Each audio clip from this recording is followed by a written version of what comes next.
Welcome today to the Phenomenal Conversations and my interview with Samantha Sweetwater with the working title EcoCosmic Being. But before we get onto the topic and I ask Samantha to introduce herself, I'd just love to say a little bit about Phenomenal Conversations. So in Phenomenal Conversations, I interview regenerative change makers that are living the change, such as Samantha. We also try to amplify meaningfulness and nuance in a chaotic world. We also endeavor in our conversations to expand imagination in the midst of the polycrisis and also ask profound questions. And there's two formats. There's a one-on-one format that's happening right now between me and Samantha. But once a month, maybe 8 or 9 months of the year, I have an evening conversation.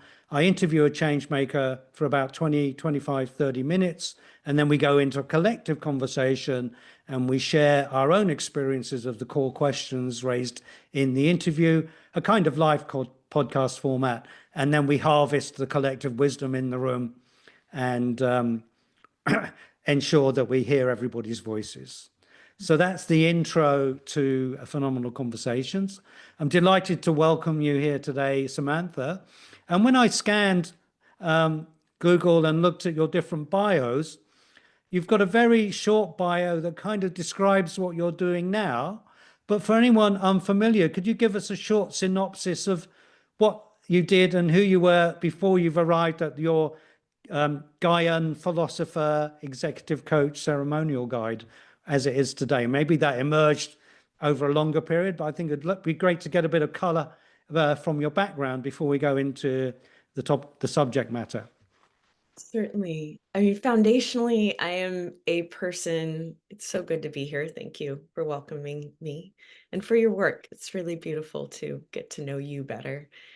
I am a person who, as a very young person, had a really deep sense that for the wholeness of nature and for the kind of pulse of life being more coherent than the human world that was around me. I was born during the Cold War, and I had a really deep sense for the traps of the zero-sum game as relative to nuclear possibilities, as well as the way that economy functioned to kind of pull out and extract value while destroying living systems. And I had a deep sense of that from a little kid. And I think that sense drove me as a teenager. I had started locking myself in the wrestling room of my high school and creating dances about war and peace and power and what it means to come home to oneself. And that foundationally kind of led me into an inquiry into the nature of experience and the nature of relationality and the nature, how to build community, through embodied experience, through self-expression, through relational processes like contact improv, like dancing in nature. I co-founded a group called the Body Cartography Project that did large-scale improvisational theater and experiments like crossing the Golden Gate Bridge or doing slow motion walks through downtown San Francisco and engaging in different textures of relationality and expression. So my background, and I've also trained in permaculture and worked as a seed farmer. Right. And I've trained with indigenous teachers or mixed race teachers in many lineages around the world.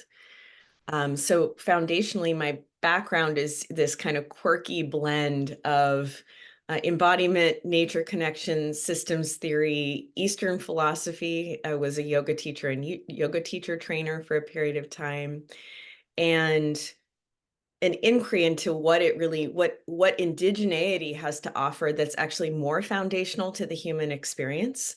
Yeah. And to making sense of our relationship with life, with self, with soul, with life, with community, and with ecology at all levels of scale. And I'll say one other thing about what has brought me to where I am has been as someone who started studying I would say I came into an inquiry into indigenous mind through my own experience of nature as a kid, and then also through my experience of embodiment, Hmm. which teaches that that Cartesian dualism is a lie. Yeah. Yeah. Teaches you that the nature of experience and relationality is deeper than mind. Yeah. And so I think I came into like an inquiry into indigenous mind through a critique, like an embodied critique, an experiment around. I don't like to use the word transcend in this context because I think it's more like defragging Yeah. Cartesian dualism and coming back into a more coherent and accurate map of the nature of human experience, meaning, and relationality. And from there, I started studying Indigenous traditions slowly, not because, and I came to Indigenous work really slowly because I knew that if I sought it out, something intuitive in me knew if I sought it out, I was being the colonizer. Right. Okay. Yeah. I Yeah. didn't have language for that at the time, but I was Yeah. like, I need to really set an intention to like stumble into or for this to find me. And so that started when I was 27. Right. And part of where I sit now has come from in my 40s and 50s having experiences where people white elders in various contexts have said to me, can you just tack on indigenous wisdom to this, this framework or this and getting to the clarity that that is not something you can do. It's Yeah. like Yeah. an ontological impossibility Yeah. to layer indigenous mind back onto, an axial kind of Cartesian Western perspective. Yeah. The optics of indigeneity, to coin a phrase. It's a beautiful phrase. It's like it's decisive. So I would say part of where I am today has been like a stubbornness around that grounded in my own embodied Yeah. experience Yeah. of from the inside out, but also in dance, in work with nature, in guiding vision quests, in working with ceremonial processes, both the ones that I created through Mm. movement and dance, and the ones that I've gotten to participate in and learn and assimilate through Indigenous tradition. Really, really beautiful. I'm wondering, I mean, you've mentioned dance as a kind of foundational experience. Is there anything specific that sort of still resonates or is informing your work today? Something that maybe was like a first epiphany that was kind of like transformative, as it were? Absolutely. I mean, I think the concept of ecocosm Yeah. really comes from the insight that the universe is dancing. Oh, beautiful. Right. And it dances at all levels of scale. It dances inside of me. It's Yeah. dancing in between us in this dialogue. It's dancing in a layered, transcontextual kind of way as the miracle of like a high fidelity connection across continents is occurring between Yeah. us. All of Yeah. that is a dance of electrons and bits and atoms all happening simultaneously in cognition, like this greater ephemeral thing called mind that we can't quite Locate. penetrate. So I, and I've really come back to that insight recently. I don't, dance is no longer one of my primary, I mean, it's still a practice in my life, but a, it's not a central practice. Yeah. It was for 30 years. And I think that the insights that come there that are deep insights of infinite gameplay, Right. right? Like dance as a metaphor as opposed to the universe is theater, or the universe is a clock, or the universe is a machine, or the universe. Yeah. Dance is only dance because there's singing happening between things. Yeah. Yeah. It's like you could use the metaphor of symphony, you could use ecology, but dance and symphony Mm. as ways of describing a fabric of relationality that implicitly is an invocation of beauty. Right. Beautiful. Yeah. Mhm. Uh, So I think that insight has always been, it's implicitly an invocation of beauty. It's implicitly an invocation of, like, in the Vedic word, the word rasa, of all the flavors. right. Yeah. Yeah. Cool. I love the effortless way you weaving together all these different ideas and insights. And one of the things that struck me, and I think maybe this is what you're alluding to when you're talking about indigenous wisdom, one of the things that struck me on your website, one of the pillars of your work is called, if I get it right, tending to an ancient future. So that's a lovely paradox. Would you explain and expand upon that paradoxical suggestion? Certainly. I think the first thing I want to say about that is I don't think I'm alone I think the term ancient freedom, ancient future, Yeah, myself, I don't know. I honestly don't know if I heard that from somewhere else or if it arose from inside of me. I'm currently really fascinated with the inquiry into co-emergence. yeah, yeah, It's a lifetime fascination, but with that term specifically, I've wondered, did I hear that from somewhere, or did that come from inside of me? And I've heard it elsewhere, at least a couple of of course, times. Yeah, it's yeah, it's it's it's out there. It's a yeah, whisper yeah, that's out yeah, there, and yeah, it's a whisper that has come through Indigenous elders, and it's a whisper that has come through kind of Western earth-informed elders. yeah, yeah, And the whisper of the ancient future is a whisper of a kind of a spectrum of timelines where we create in accord with the intelligence of the earth. And that that commitment reshapes us yeah, as what I call neo-indigenous beings. So yeah, you can't go back to original indigeneity. We've diasporaed ourselves in a variety of ways all over the planet, um, and made ourselves settlers and tourists yeah, yeah. And commuters. and commuters. Exactly. It's a good addition. Settlers, tourists, commuters. And it's deeper than it's a more uh, dissociated pattern than nomads, because Yeah, nomads knew where they were going yeah, and relative to the landscape. And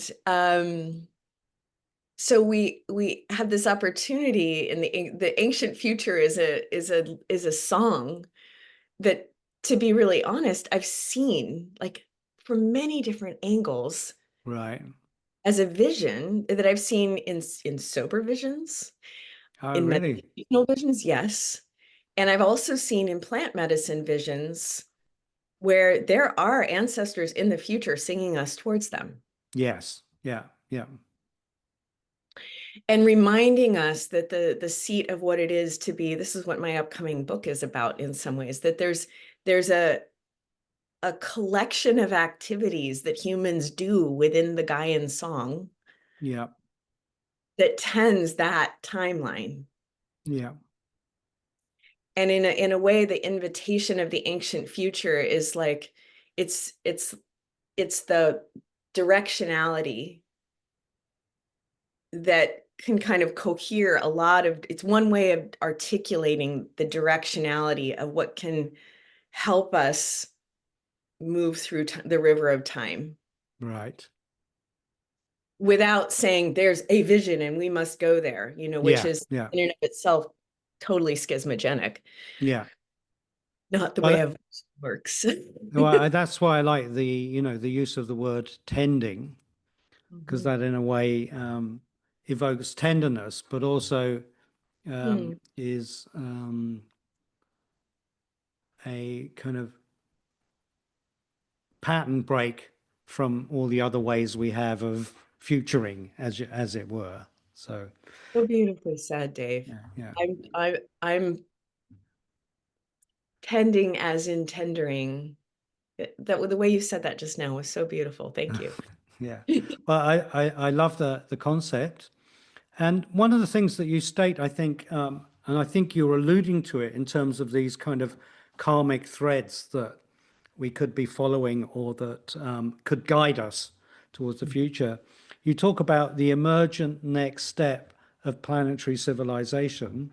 I'm wondering, given that we're kind of the events in the US, Ukraine war, the events in Gaza, the kind of disruption and chaos seem to be gaining exponential speed. So I'm curious about what it is you're seeing that the majority and most of us kind of it's obscured because of concern and anxiety. But what is it you're seeing that gives you a sense of there's a next stage is maybe just within reach or about to um, arise?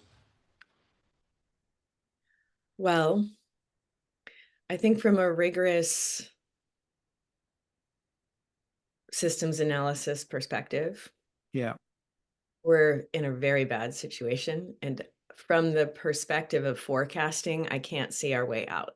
yeah, yeah, But to use Nate Hagen's frame, it's like what are the ingredients that help to shift the initial conditions, yeah, right?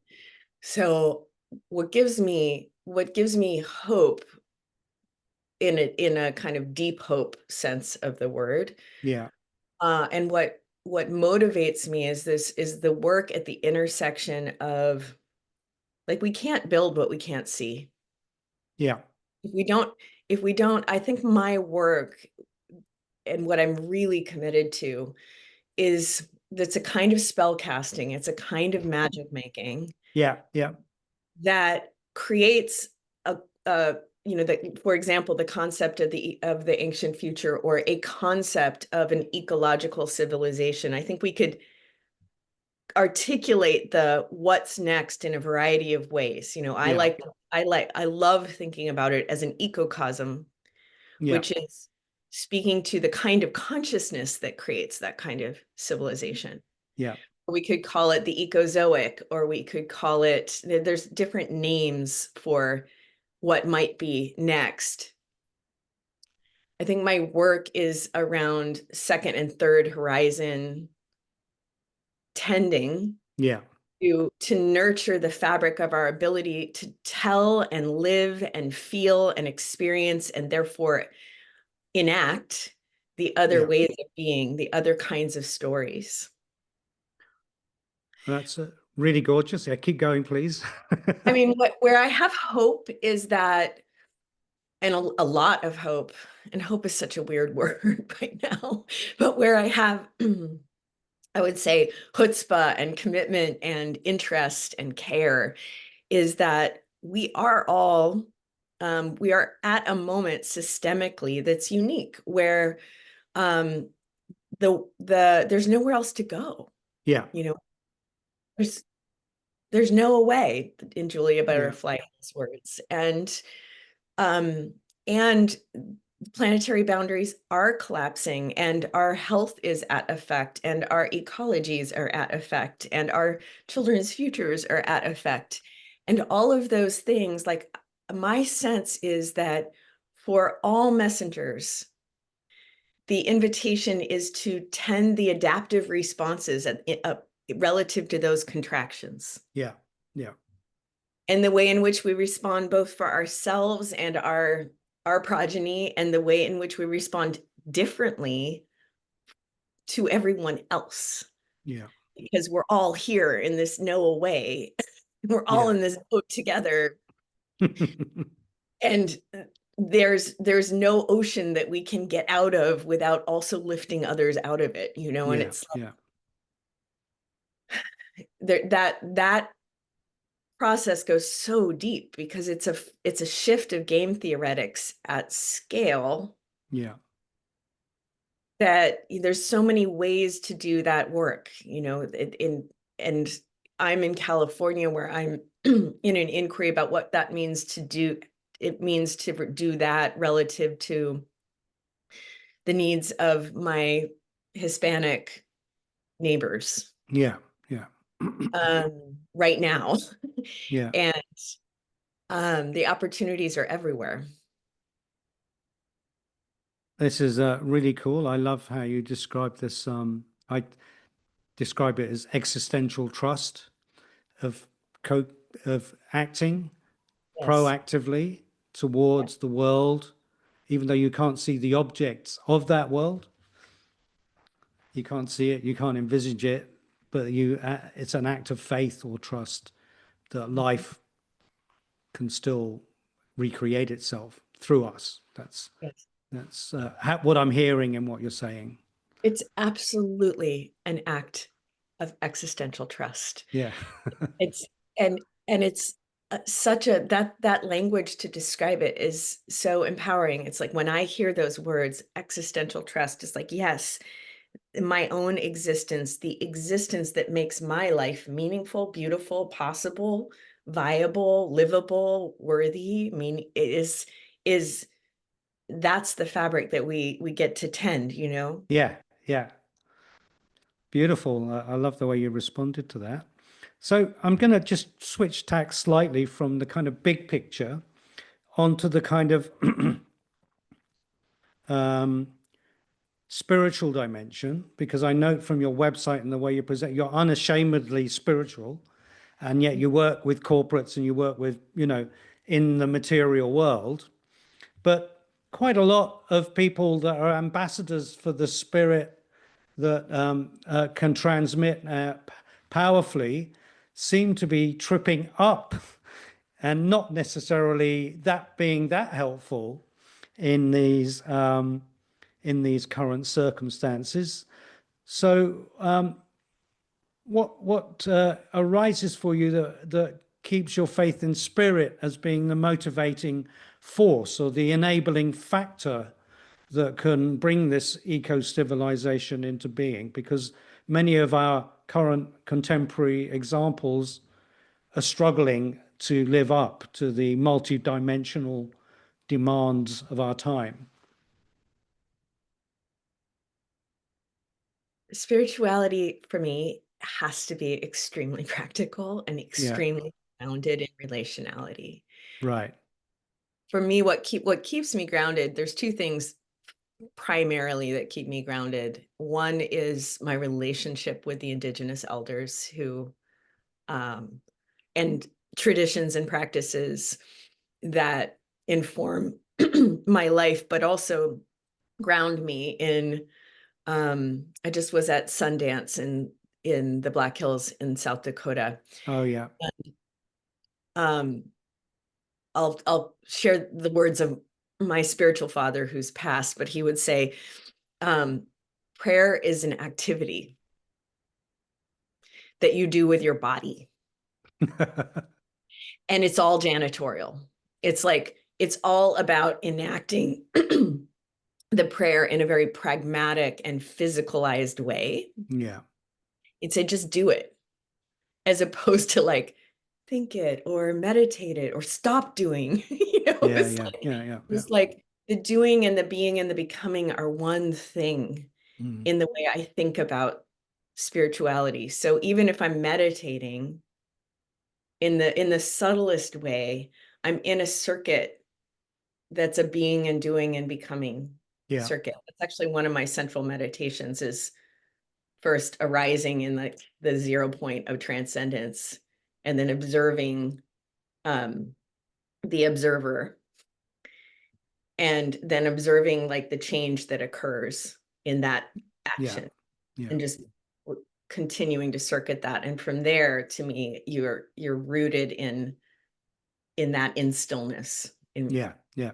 Yeah. Stillness that is never still.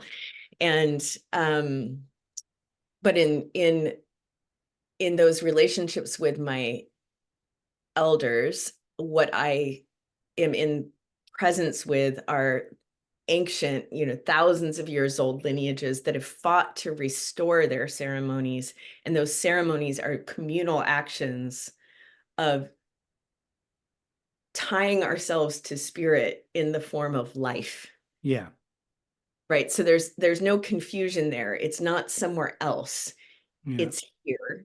And it's also, it lives in how we relate to each other and how we relate to to our food and how we relate to the Yeah. child who's in front of Yeah. us. So that's one thing that keeps me grounded. I think the word spirituality is really fraught. I have a very mixed relationship with Well, that word. yeah, I just came out of a session that described it in about 15 different ways, partly because people have that reaction to the word in a way. Yeah. Yeah. But I think the other thing that is very simple for me in being frontally spiritual is that I perceive that the word the sacredness is an action that arises out of human consciousness. Hmm. So if we say the world is profane, then it is Yeah. relative to humans. Yeah. If we say the world is sacred, then it is Yeah. relative to humans. Because in the kind of way that I see what a human is, humans are the ones who are in charge of sacredness. Yeah. That's one of the, like, if you ask a question, what are humans for, as we enter into the age of AI, then we might want to look back at indigenous traditions that understood the role of the human being relative to the creation. Yeah. Yeah. And in that way of knowing, and I don't want to speak, it's not, I'll speak to my concept of neo-indigeneity rather than speaking generally about indigenous traditions, because Yeah. there's such Yeah. a broad spectrum of perspectives in indigenous wisdom. But in a kind of generalized neo-indigenous sense, the role of the human is to tend the currencies of sacredness, which arise through our recognition of that sacredness. Yes. Yeah. So I have to have the courage to sit in the fire of all of the bullshit around spirituality Yeah. Yeah. Yeah. Yeah. Yeah. and say, with deep respect for each person's spirituality, is also, as distinct from religion, spirituality I think of as a personal project, Yeah. whereas religion is implicitly a collective and a cultural project. Yeah. And we are at a moment where, people are talking. Alexander Beinert has been interviewed talking about how what we need is new planetary religion. And I'm not sure about that, but I think there's a hearkening backwards that moves forwards. That's like in a lot of traditional cultures, there was no religion. There was a way of being Yeah. as culture tending the sacred in the world. Yeah. And I think we do need a movement of that. Yeah. Yeah. Not a objectified description, as it were, of what that is, or Yeah. rules or customs or principles. Mhm. Beautiful. And then another pillar of your work, and you've mentioned your dancing as a foundational practice. I was curious because, in the circles I move, embodiment is emphasized a lot. I emphasize it a lot, but I wonder in some circles, it's also creating a dualism because the wholeness of everything, including mind, including soul, including body, is somehow missing, or I feel that it's almost reactionary against the cognitive, but not Mm. inclusive. So how it sounds like and basically from the way you write and the way that you approach it, it seems that you have a more inclusive approach of all, like you were talking about many levels of embodiment. So what's your approach so that the embodiment doesn't exclude or prefer the body over, other varieties of experience and modes of knowing and communicating? That's a very rich question. I think that, so about a note about me, I wrote my undergraduate thesis on refuting Cartesian dualism. Okay. So I've been thinking about these things and dancing about these things and embodying these things for decades. Yeah. Yeah.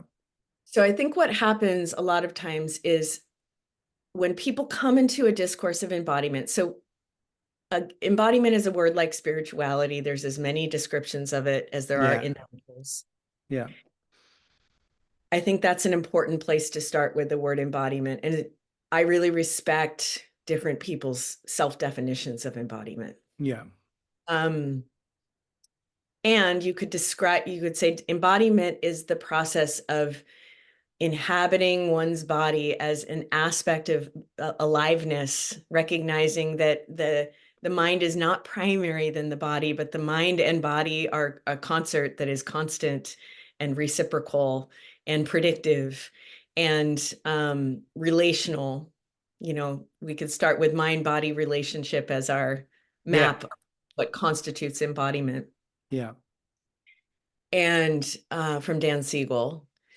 And we could add in the ingredient of time and memory and say we're starting to get somewhere in terms of a map of embodiment. Yeah. And I think a lot of people come to the concept late in their intellectual journey when they realize that Yeah. Enlightenment mapping, rationale, like the maps of the West are not giving them a complete map. Yeah. And go through something that I went through in my late teens and early 20s, which is oh, screw that. I'm gonna get really into my body. Yeah. Yeah. Yeah. Yeah. And that's often replicated by embodiment facilitators who say, get out of your head and get into your body, which to me is a totally false dichotomy. Yeah. Yeah. Like the actual action is doing something different with your brain to have different kinds of thoughts and feelings and insights. And that's what happens when you start to sense your body. Yeah. Yeah. Right. Yeah. So it starts from very simple truisms like get out of your head and get into your body, which is that's not a truism. It's not true. Yeah. Like what actually occurs as it is you put your brain on a different structure of attention. And yeah. Exactly. Yeah. Yeah. so to me, where that dichotomy plays out is just that there's a bunch of people who are babies in the space who haven't really actually Yeah. dropped to embodiment yet. Yeah. Yeah. Yeah. Well, that was interesting because Nora Bateson in the warm data training, she said sometimes the embodiment people come up to me and say, "Where's the body? Where's the movement?" In the training. But out of everything I've done, that's been one of the most embodied. I had a much more sense of my own body through the warm data training than I had through doing marathons or whatever, training my body. I was more connected through the transcontextual mutual learning. So if we're moving on, and I've referred to this a couple of times, and I think yeah, Can I please respond to respond. that? Yeah, please. Yeah, yeah, yeah. I imagine you've spoken with listeners about your experience of warm data. Not yet, but it's coming. Okay. Yeah. Okay. Well, what I'll say is that what blew my mind about the Batesonian language, because the Yeah. Batesonian language is new to me. I come from a different base in terms of how I think about and talk about embodiment. And in Batesonian language does this, I don't know the name in logic, but it does a thing where it uses the language of the mind, of Yeah. communications and information to ground you in the full fabric of what's occurring in relationality. Yeah. Yeah. like the way I've come to it is through experience out into relationality. So the languages I use are languages of relationship, sensation, interaction, Yeah. whereas the language of Batesonian theory does this incredible rope around with that can bring in people who are really trained in Cartesian thought Yeah. in Yeah. Yeah. the experience of embodiment. It's magnificent. Yeah. Yeah.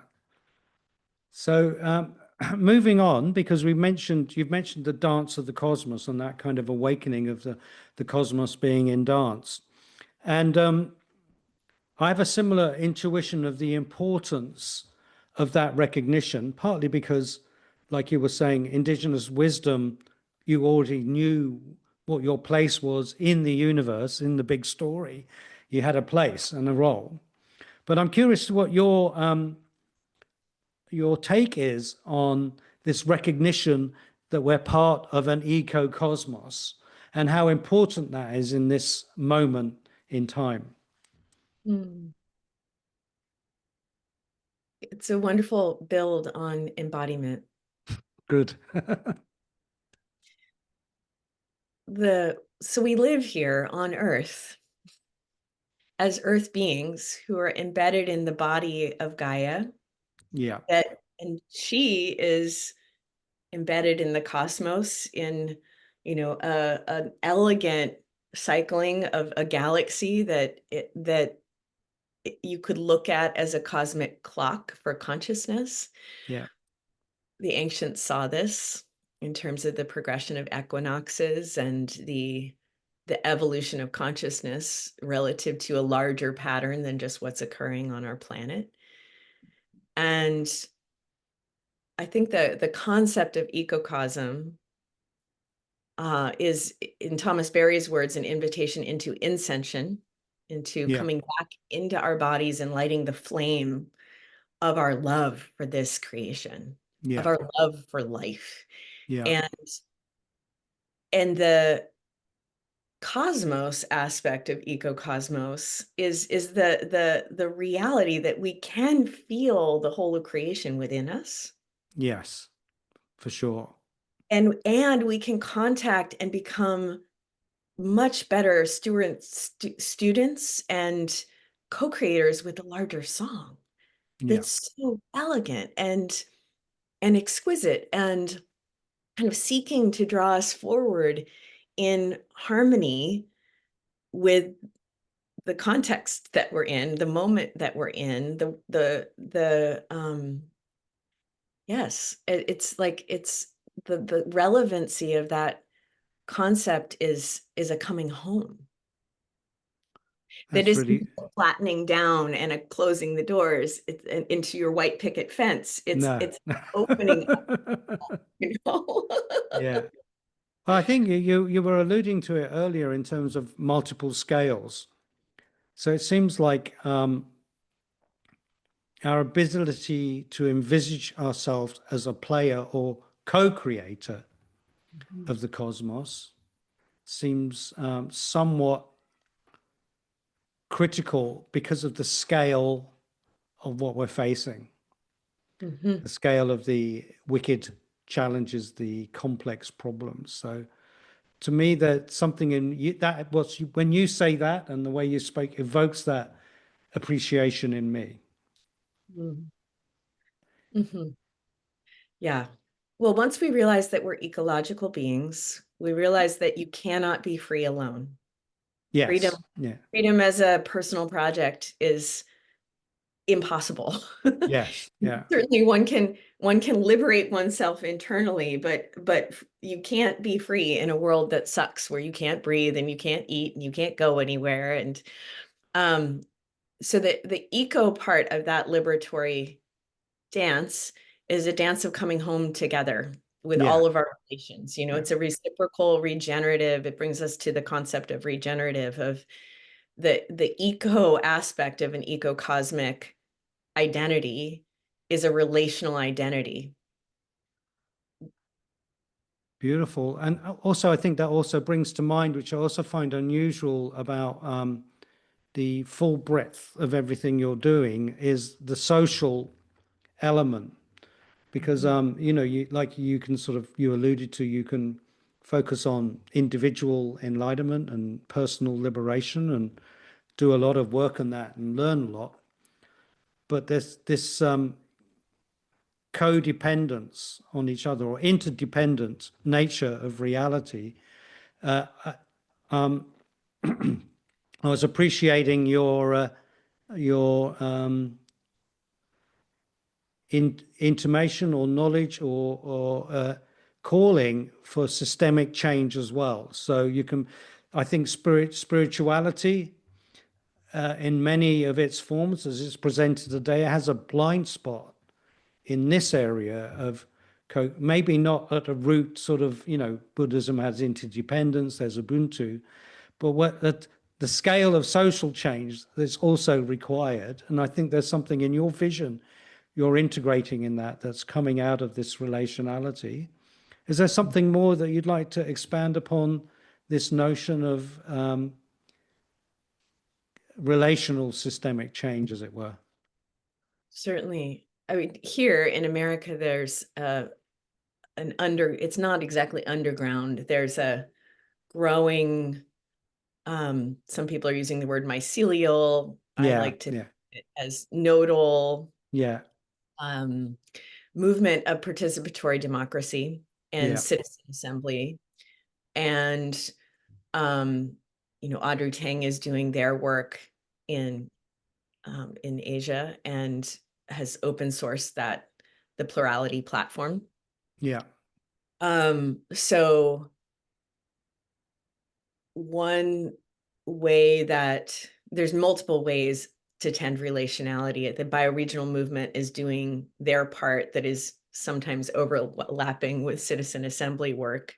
yeah, yeah, I think there's the other ways that I am tending it, that other members of my community are tending it, like we're in the process of building relationships with all of our neighbors and yeah, building phone trees and making sure that everyone knows that we're here for each other. And the there's so many ways I could answer that question that my mind. okay. um Yeah, the the the process of tending relationships is the make or break fabric of our future. right, Our ability and our willingness to tend the relationships between us is the horizon of our possible futures, not just between humans and more than humans, yeah, between you know, me and my watershed, between me and the parks that are now under threat in my county. You know, it's very, I think part of how I'm having a hard time being grounded and answering it is there's a lot of like very emotionally hot areas where yeah, those relations are being broken down and challenged in so many directions in yeah, America yeah, right now. yeah, yeah, That anyone who's really thoughtful about relationality I am yeah, feeling pulled in many directions because there's a lot of things I could respond to that are all horizons of relationality. yeah, You know, whether my artist friends are getting enough work to keep making art because that economy, you know, that is just dying, whether mm, the parks in my county and my state are okay, whether the farm workers are getting enough support, um, whether we're keeping ice out of the neighborhood. Like there's yeah, so yeah, yeah, many horizons for that inquiry right now. But I think one of the flips is seeing that as spirit's work yeah, yeah, and seeing that as the work of liberation, seeing that as the work of spirit, seeing that as the work of soul, seeing that as the work of future creation. yeah, Because that's how we shift the initial conditions. There's a statistic from the Berkeley Center of Peace Studies. They're overlapping with Dacher Keltner's Center for the Greater Good. That the only statistical difference between a more peaceful society and a more violent society is the statistical prevalence of acts of reciprocity between members of that society. yeah, And I feel that spiritually, politically, in terms of care for viable possible futures, like every act of attuned reciprocity Yeah. is a horizon for tending that numinous transcontextual fabric Yeah. of peace, possibility, co-regulatory attunement that generates the next better choice at any given Yeah. moment. So it's like really simple things like take your headphones out when you're in public, like make the effort to stick the phone. These are things that I work on Yeah. daily. Yeah. Yeah. Yeah. Yeah. When I'm in the face of someone, headphones off, phone in the pocket, like Yeah. um track. I live on a hill where I hike, and I'm getting to know all my neighbors who all hike on the hill Yeah. relative to Yeah. where we are. Um, Getting myself to the city council meeting, like all of those opportunities are in front of us on a daily basis. And the other thing I'm noticing in that is it's radically shifted the gradient of my time and attention in a way that's actually pretty disorienting, Yeah. because relational work is nonlinear, Yeah. and increasingly a huge chunk of my day goes to managing communications and relationships, and we don't that don't aren't associated with set time blocks, and they aren't associated with financial outcomes. Right. Yeah. And I think I've been engaging this conversation with my clients as a way of reimagining how value lives in our daily experience, Yeah. Yeah. of all of that time spent on tending those relationships is abundant time, Yeah. is abundance flowing in potentially regenerative ways, but not regenerative that are like, this goes back to the generative regenerative. It might not be generative in Yeah. the sense of, but it's the fabric of that tender tending. It completely reminds me of Nora Bateson's statement around who are we to be for each other, as almost like the civilizational question, uh, because we don't know what's going to happen around it. And tending to that fabric will, and I think she states about, will decide whether the communities can improvise together in the face of whatever's occurring. And that sounds like completely aligned with that practice, and also with your grounded spiritual practice as well, as a lining up there in the way you described it. I'm conscious of time, and I had a couple more questions, but I was curious because you've got this comprehensive vision, and I think that discovered now, you can correct me if I'm wrong, there's really come together organically rather than you've gone out to study. Some people study this, they study that, they have an awakening, and then things come together. But it seems like a lot of your approach to systems, systemic change, your own transformation, and the co-emergence of a new civilization have sort of come through very organically, and through you also inquiring. But also I've seen some statements for you about technology and science in the service of life. And I think to round off that picture, some statement from you around how you see how, instead of destroying life and extracting value, how science and technology can be our aids to regenerate, restore, and create a planet where everyone can live a healthy, happy life. Mhm. Well, the way I look at it, we've been through an age of separation, and the one of the most neutral way to look at that age is it's an age where a species, a creator, preserver, destroyer species, which is us, which is a certain stage in the evolutionary process. So if you think of this as a Gaian process that could occur on any Gaian planet, we're not the only one, where a species becomes complex enough and that it can self-differentiate from the planetary mother, from the body of the earth that created it, to understand itself and seek to understand the creation. Yeah. So that's a phase of subject. I love seeing it in my own posture, like, oh, there we go. So here we are, this species, and there's the thing that made us, and Yeah, we're gonna poke at it and pull it apart. So it's just, and we're gonna poke at our brains and pull it apart and come to understand how we work. And so that's a subject object mastery phase. So yeah, the subject, i.e., the one who thinks, separates itself from everything else, including itself, yeah, and goes, what is that? What's the yeah, meaning of that? exactly. Yeah, yeah, And builds up maps and models and abstractions and recursions on those maps and models that are really generative. They're really creative. And then there's a certain point, and this is the point that we're at right now, where you realize that that act of separation only goes so far before it tears the world apart. And so that's the moment at which the next ontological gesture is the amplification of the capacity for relationship. It's to put yes, attention on relationality at all levels of scale and in all domains. So that includes all of the, in Nora's, the transcontextual, understanding abduction and epiphonepoesis and all of those very technical processes.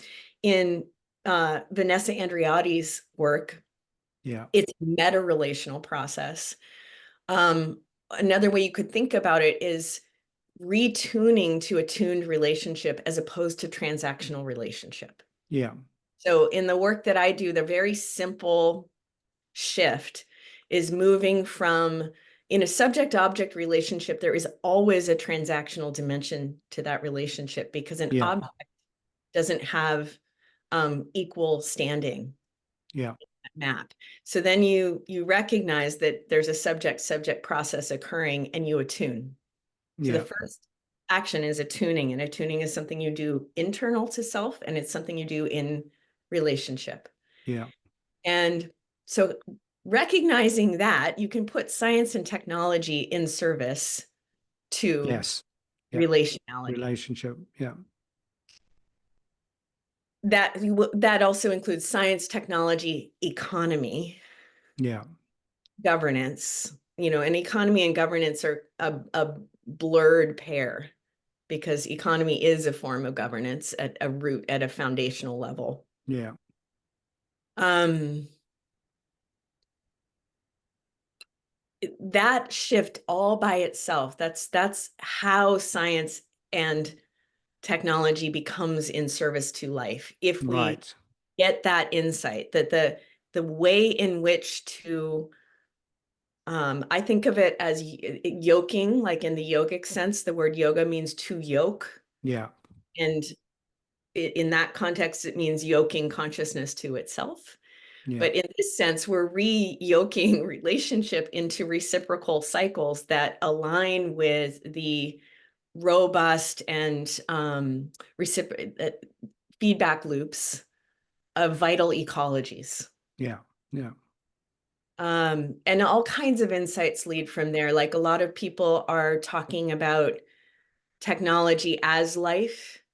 mm, And I think it's really important not to do that yeah, me because too. the distinctions about how energy is used and materials are used by Yeah, technological processes versus biological processes are the critical distinctions to hang out with yeah, if we want to engage in reciprocal, in regenerative anything, and it's like if you break down those, if you don't bring in those distinctions, you're no longer having a conversation that's grounded in discernment.